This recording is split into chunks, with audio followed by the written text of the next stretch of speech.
a very long time. I've admired her work. I watched her and observed her when I was a student, and I was so excited to finally work alongside her because I thought, I made it. I'm finally working with someone who I've idolized. I'm working with someone who I respect, someone who I think can give me really good feedback, who can challenge me and make me become a better interpreter, and I'm so excited. I worked my butt off to get here. I deserve to be here. I'm so excited. And so we had kind of a break in our assignment, and I've been in this class ongoing. This is a graduate level class. This was a anatomically heavy class, so we're throwing out words like talofibular ligament, and I'll pause for that to get finger spelled. Fibular with a B. And so I had been in this class for several months, so I kind of knew what was going on. And my fellow interpreter was a sub for the day. She was really getting thrown into it, and I could tell she was getting flustered. And so we had a break, and she sat down and she asked, "How did you even get in this position?" Because I was in her former position. And so she asked, "How did you even get in this position?" I said, "Well, I took the EIPA, the Educational Interpreter Performance Assessment, and I got a really good score on it. I got a 4.8 out of 5. And so I thought, you know what, I think I'm ready to really take on some nice assignments, some big assignments. I think I'm ready to be a staff interpreter. That's why I applied here."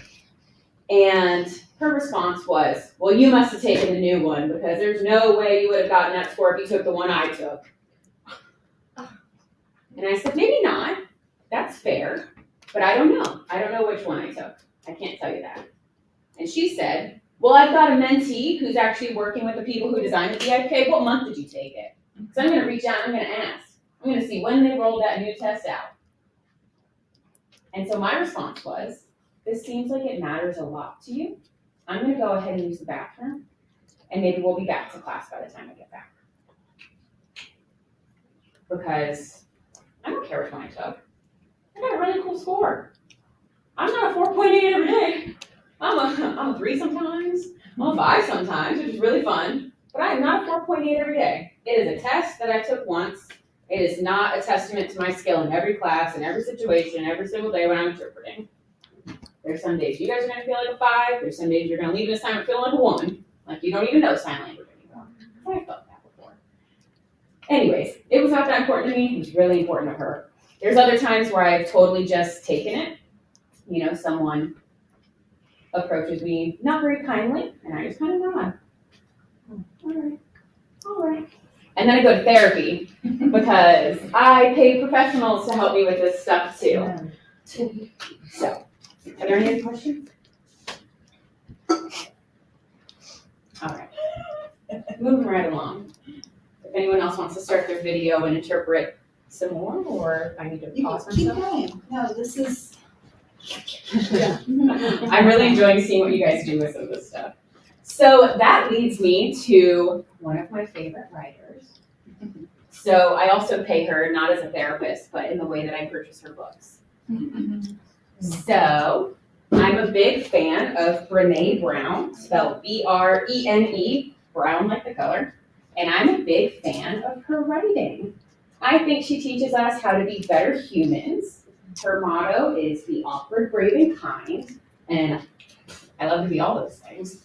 So, focusing on just 2 of her books, I think it gives us a really good framework for kind of moving through horizontal violence. I think it's something that can inform me in my future research, developing some type of a teaming protocol, something for us to at least be aware of what one another feels, what we're going through when we're interpreting, what causes us to feel confident in our work, what causes us to feel really bummed out in our work, and to kind of be aware of that. Because oftentimes with a team, you maybe met them that day, you've maybe never worked together, and you may never work together again.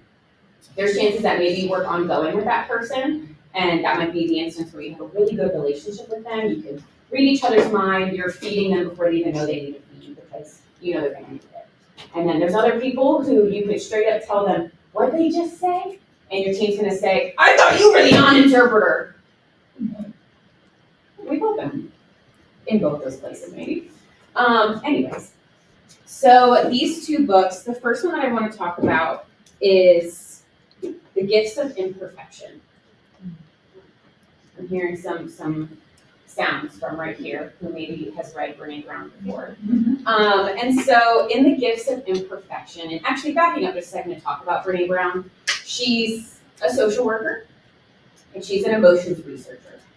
So she studies specifically emotions such as shame and shame resiliency and vulnerability, which are some pretty scary words if you're a person.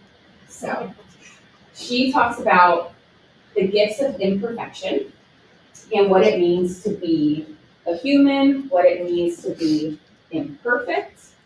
And in this book, she kind of guides us through making decisions that align with our values and making sure that the decisions we make are our authentic selves so we can live a wholehearted life. And so I think this aligns with us as interpreters because before we were interpreters, we were people. And even while we're interpreters, we're still people, and we're people working with people. So have fun interpreting that part. But I think it's important for us to know what our personal values are because they inform what our interpreter values are. Do you value empowering your client? Is that your main priority while you're there? Do you think accessibility to everything? That's my priority. I'm just gonna make sure that everything that gets spoken is signed and everything that's signed is spoken. Or maybe you value, I don't know, what is time? You want your clients to be so happy, so good, you want them to enjoy you as an interpreter. They're all valid, they're all good.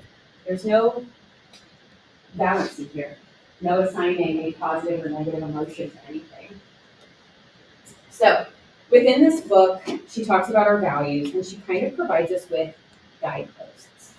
There's 10 guideposts that she provides us with. I am not going to go through all 10. I'm going to kind of pick a few that I think align with the topic of horizontal violence and combating. So her first guidepost is cultivating authenticity.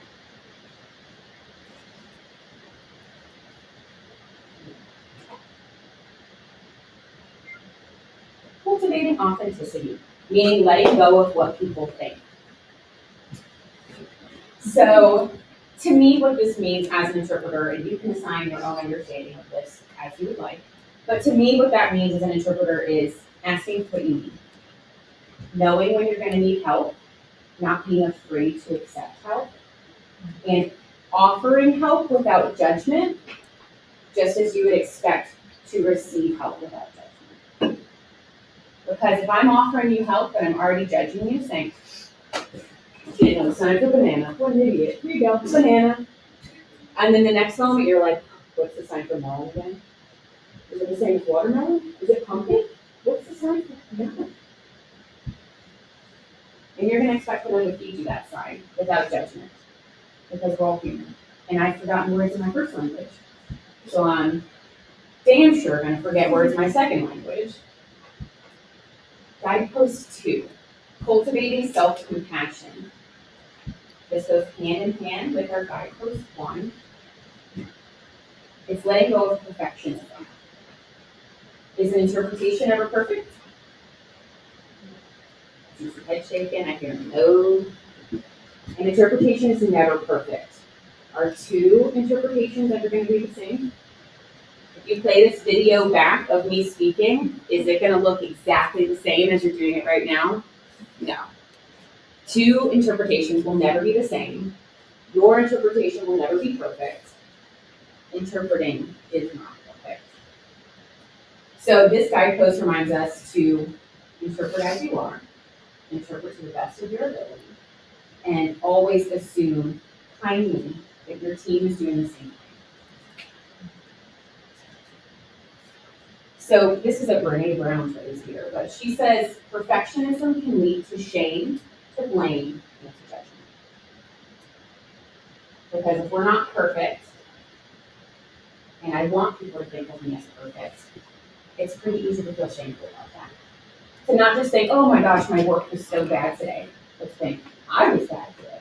I'm bad. I'm a bad interpreter. Not my interpretation of that today." Guidepost 4, It's gonna get lighter. I promise, it'll get lighter.